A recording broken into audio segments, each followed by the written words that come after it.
Fortune diverse pour les athlètes guinéens en équipe nationale et en club. En handball, la Guinée est double championne du tournoi IHF Trophy de la Zone 2. C'est une performance remarquable réussie par les équipes guinéennes juniors et cadettes dames qui ont remporté chacune dans sa catégorie le tournoi de la Zone 2 qui se jouait à Bamako au Mali. Les deux finales qui ont été jouées dimanche dernier au Palais des Sports Salimata Maïga ont été remportées par les représentantes guinéennes. Chez les cadettes, la Guinée a battu le Sénégal 23 contre 21. Au niveau des juniors, la Guinée a dominé encore le Sénégal 40 contre 19. En Coupe du monde de roll-ball qui se joue en Inde, l'équipe guinéenne a été battue lors de son entrée en lice par Oman. Les Guinéens se sont inclinés 5-2. Ils devront batailler dur pour se rattraper face à la Biélorussie dans le cadre de leur deuxième sortie.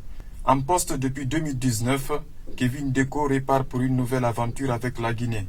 Le technicien de 38 ans a prolongé son contrat à la tête de la sélection senior masculine guinéenne de handball. Lui et son staff entament ce 24 avril les préparatifs de la prochaine CAN de la discipline qualificative aux Jeux Olympiques Paris 2024. La Ligue guinéenne de football professionnel a procédé dimanche au tirage au sort des quarts de finale de la première édition de la Coupe qui porte son nom. Les 8 équipes en liste ont été situées sur leur adversaire. Le Horea jouera le Wakli AC, Wawa AC croisera ASM Sangaredi, la Renaissance sera opposée au Afia FC et l'Académie Sor défiera l'Ashanti Golden Boy de Sigiri. Un communiqué de la LGFP devra annoncer prochainement les dates des rencontres. En Ligue 1, le Horea-AC a dominé le CI Kamsa lors d'une rencontre en retard de la 16e journée. Le WAC s'est imposé 3-0 au stade du 28 septembre.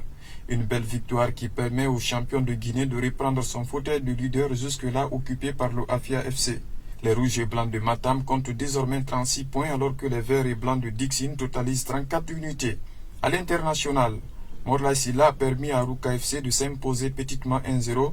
L'ancien joueur du Horea-AC a trouvé le chemin des filets sur penalty contre Wisla. En Belgique, Tierno Barry a marqué et a fait marquer.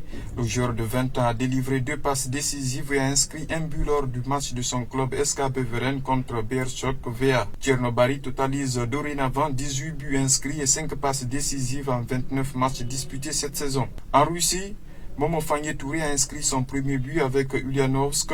C'était dans le cadre de la 28e journée de la 2e division russe sur le terrain de SK Khabarovsk. Les deux équipes se sont quittées sur le nul ouvert d'un but partout.